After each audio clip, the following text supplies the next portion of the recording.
Hey MVPs, RicoKnows here. Going to talk to you guys about a 2024 futures bet, right? It's a win total for BYU, or Brigham Young University. They're out in Utah, and they're pretty religious. So the thing about it is they have BYU at 4.5 wins. So they don't expect much from BYU this year, and we'll get to talking about it. They play in the Big 12. Last year, BYU went 5-7. So they were over this mark last year. Okay. Quarterback last year was Keaton Slovis. I'll talk about it in a little bit. The former USC starting quarterback transferred to Pitt, then transferred to BYU. But they start the season 14-0 over Sam Houston. And what we learned about that win is Sam Houston had an amazing defense but a terrible offense. So BYU winning 14-0 was a little underwhelming, but it's probably pretty good. And then they go out there and beat Southern Utah 41-16. They go on the road and beat Arkansas, which is very impressive, beating an SEC team 38-31. And at that point, we start wondering, are these guys real? Now, you go and lose to Kansas 38-27, but Kansas is a really good team. Okay, it's starting to tell me like BYU's got something that people don't know about. And what it is they have superior development and coaching. Like, their players are older than everybody else. Their players go on missions. Some of their players go on missions, and by the time they get back, they're 24 years old, 25 years old, whatever it is, by the time they graduate.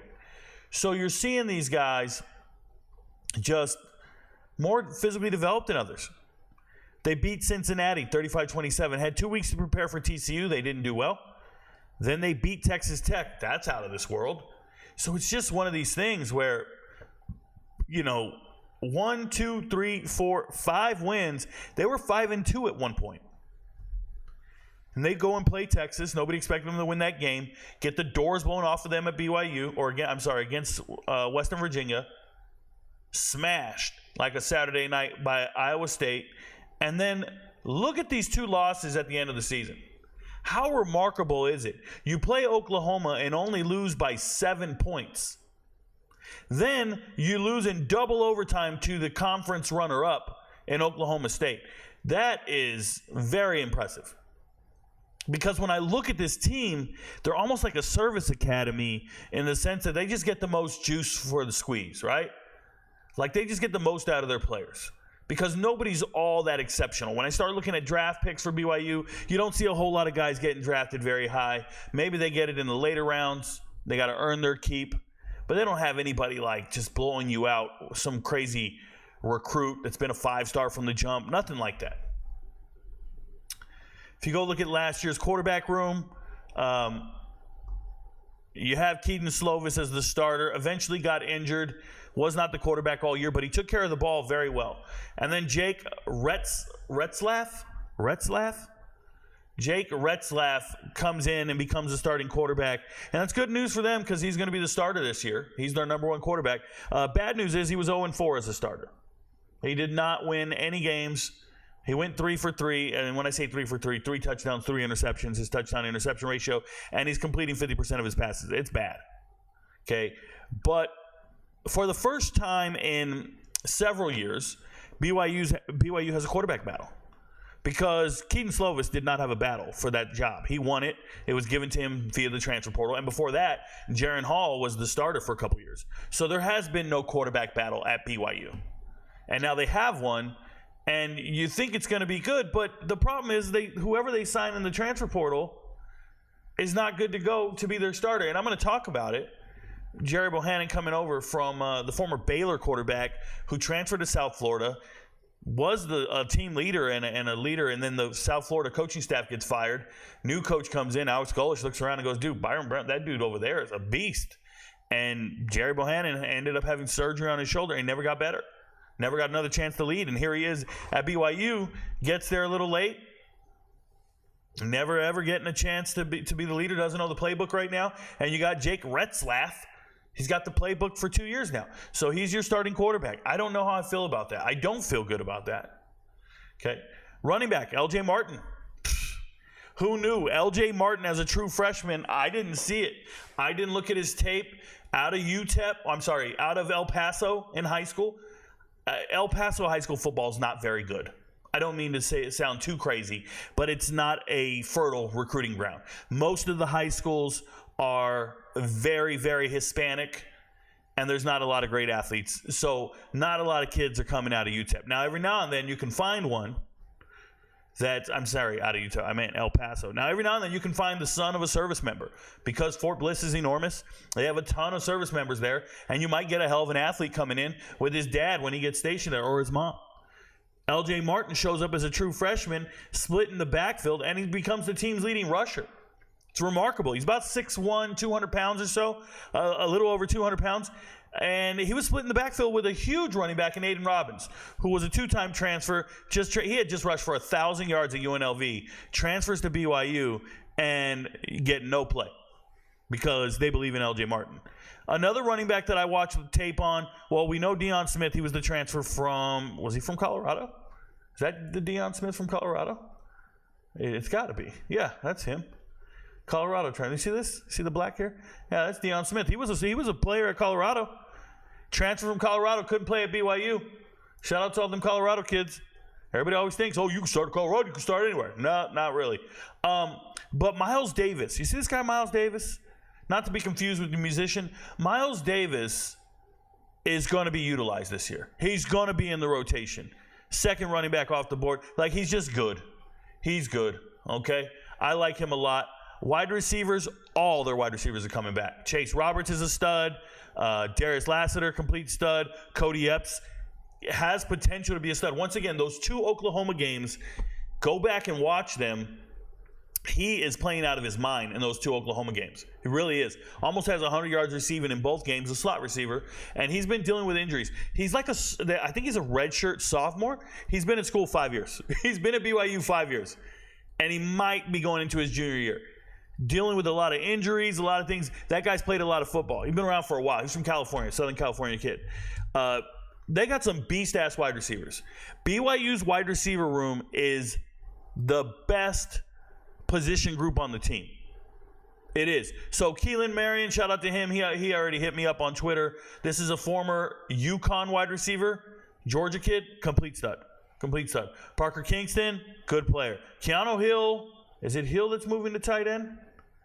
I think it's Hill. Hill's moving to tight end. Let me check the depth chart. It's Keanu Hill. Yep. So Hill's like 6'4", 220, 230. He's not a blocker. Very hard to cover, and he's going to be running tight end routes. He's going to be a problem for everybody. Keanu Hill's pretty good, and that's pretty nifty that he was willing to change positions. And a lot of the BYU kids are just kind of, they're experienced. They're healthy, bro. They're ready to change positions. Defensively, if you look at their depth chart, I'm going to pull it up here. You're going to see there's no Thule here. So team's leading tackler, gone. Vong, gone. They're very senior-led. So when somebody's leading this team in tackles, somebody's leading this team defensively, it's always a more senior guy. You start looking around, who got the interceptions on this team? Because they got interceptions.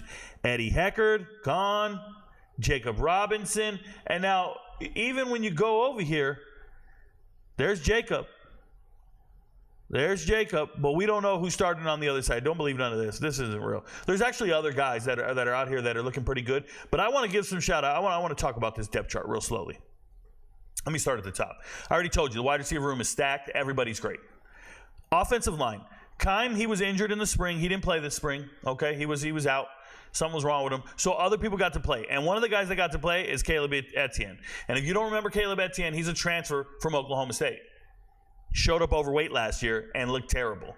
So now he's getting into shape. He looks pretty good. And now he's played himself to a starting position. Waylay here, Lapinho. I don't know how to say these names, bro. Don't judge me. Waylon is a bona fide all-conference guy. Waylon's all-conference. Connor Pay was supposed to go to the NFL, got his draft grade. It wasn't good, and so he's coming back, but he's a super senior. So this should say graduate or something. Dude's coming back for like his 6th, 7th year in this thing. And then Sonny is in a battle with a true freshman. That's fine. You want to talk about a beast of a true freshman. I got Keanu Hill at tight end here. I watched the spring stuff, and I'm like, yo, Keanu Hill's him. Okay. Reiner Swanson. Reiner Swanson, true freshman, looking like a specimen, bro. Pause. Looking like a specimen. Love everything about it. one thing about the offensive line is they didn't like their depth, so they went out and signed a bunch of randos, a bunch of random dudes, and I'll show you that in the spring to try to add depth to the offensive line. I'm not excited about that. But the starters look very good. More senior Latin, experienced group. Think they're going to be just fine. Jake Retzlaff, I don't know the ceiling on this kid, bro. Jerry Bohannon, journeyman, if you will. Trayson Burgent, he is a transfer from Western Michigan, I believe, and I'm looking off into the sky because I'm trying to remember. It's the MAC. It's got to be Western Michigan. He's coming over from Western Michigan, and he's probably third string right now. It don't matter. They signed another one. You'll see. LJ Martin's a stud. I like Miles Davis. I know nothing about Hinckley. He was injured last year. He was a JUCO guy, and he was injured last year, so he's never played. I know nothing about this young man in third. Hopefully they don't need him. I don't know much about him. Tyler Beatty's him. This is a stud defensive end. Zay, well, they call him Zay, but his name's Isaiah. Zay Bagna, coming over from Boise State last year. He better get his butt into gear. He didn't impress me at all on tape last year. Both nose tackles being healthy will pay dividends. I think when I look at this team and I go and look at their tape, Jack Kelly, I talked about it on Twitter, and I said, yo, this guy Jack Kelly, I'm looking at the tape. He just looks like one of the best linebackers in America. I'm going to be doing a hidden gem video on him. And Jack Kelly is so good. He's a transfer from Weber State coming over with his defensive coordinator, I believe. Jack Kelly is on another level good. Like that dude a lot. That's a stud. Grown man on the defense. They got players. They feel very, very studly. And then shout out to Tommy Prassis. This is a true freshman getting in the two deep because he's big, man. He's like 6'2". You know, he's a physically developed kid. He looks the part. Local kid, I believe, if I remember correctly. Where's he from? Don't get me wrong here. But, yeah, Chandler. I say local, but it's Arizona. But that's local to me. Nonetheless, when I look at this team, it's not very exciting because you don't have a star quarterback. But their defense, I'm telling you, it's stout. I'm telling you the defense is stout. It looks mean, especially that front seven. And it just feels like these wide receivers are going to be a problem for people. Every single one of them is good. Like, literally.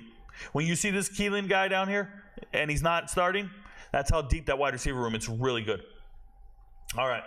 So, transfer portal. Departures. So, who left the team? Nobody of significance. Danny leaving up front is a problem just because he's big as hell. Going to Arkansas. Quentin Rice. You see him going to K-State, but I've never seen Quentin Rice play. I'm not even joking. He's actually a legacy. His father played at BYU, but I don't know much about him. Never really saw him play. John Henry Daly going over to Utah. Congratulations, I guess, if that's where you want to go, bro. If that's what it's about. Everybody else, nobody too much. We have one kid got kicked off the team. I believe he had a DUI. Yeah. Nothing of significance. Who they got in? Isaiah Jada, former JUCO guy at Colorado. Doesn't move the meter for me. This guy does. McKay Hillstead, as a true freshman last year for Utah State, somehow, some way got in the rotation, got on the field, and played out of his mind. He's a gamer, bro. He's only 5'10", 170. I'd let him start. I think he's better than every quarterback on the roster. I think he has a higher upside. He's a local Utah kid. They love him to death. They weren't planning on signing any quarterbacks. And then they got to the spring. He hits the portal, and they're like, yo, are you interested in us? And he said, hell yes, I'd love to come back home. I'd like to play for BYU instead of Utah State and be in a crowded room. So I like that move a lot.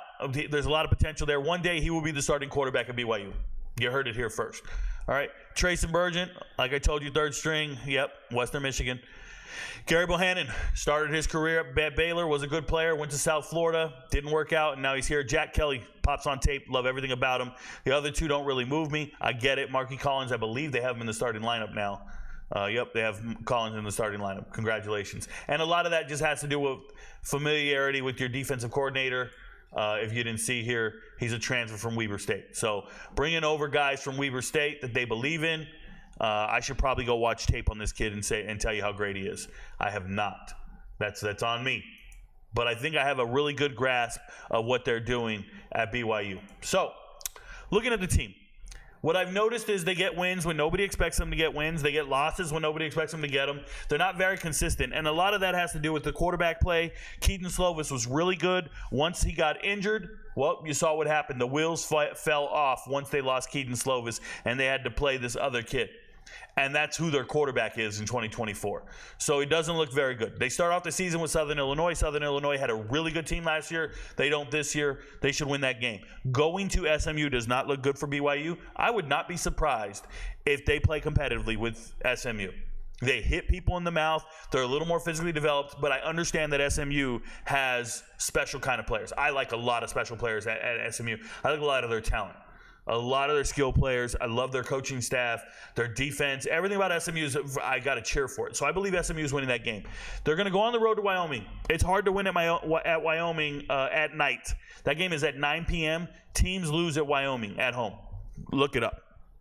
Historically. They're playing K-State. I think they match up well with K-State. And the reason I say that is because they can throw, and K-State's DBs are all slow. K-State just lost one of their best defensive backs in Will Lee. He transferred to A&M, and they were already getting the brakes beaten off of them by teams that are going deep. If you can pass over the top of them, you can beat them. I don't think they're going to win the game. It's just K-State's not very good. Baylor has a good offense. Terrible offensive line. The strength of this BYU team is the defensive line, is the linebackers, is the wide receivers. I think they have a chance to win that game, even on the road. 2 weeks to prepare for Arizona. I don't care. They're not winning. They're not beating Oklahoma State, and I have them losing to UCF. I have them losing 2 weeks after they prepare for Utah, and I have them losing to Kansas. So what I'm trying to tell you guys is I think they're going to win these last 2 games against Arizona State and Houston. So that's 2 wins, 3 because they got an FCS opponent. And do you think they're going to get 2 more wins on the roster anywhere here? If it's going to be Wyoming and Baylor, Wyoming and SMU, then that's on you. It looks really hard. It looks very difficult for them to get 5 wins, if you will. And remember, the books got them at 4 to 5. If I'm counting it, I count 1 win, 2 wins, 3, 4 wins, period. 4 wins, period. They're guaranteed to win 4 games. I got it. Houston, Arizona State, Wyoming, Southern Illinois.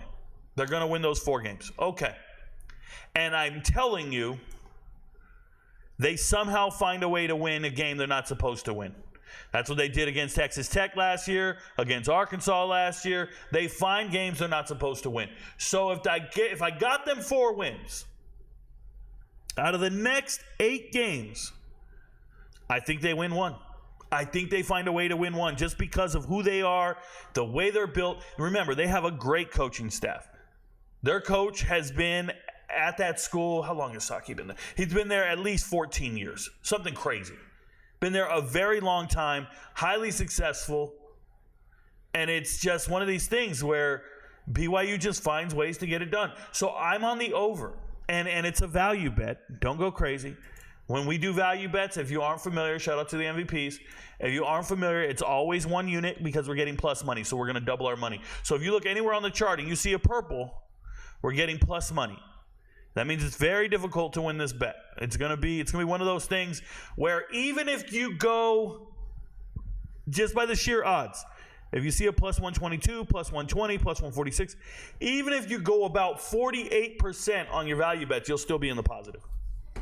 Because they're all above 100. So you made 48, if you made 100 different bets and you hit on 48 of them, you'd make money. Just saying. There's not 100 different teams to bet on here.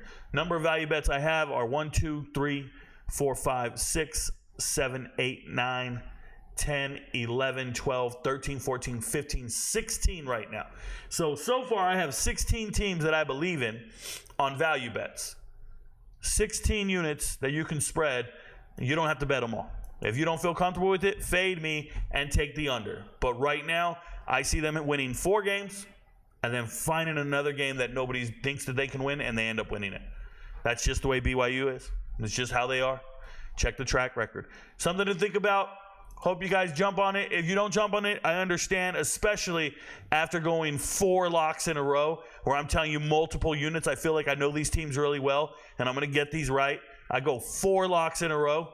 And then I get to BYU and I'm like, let's take a stab in the dark.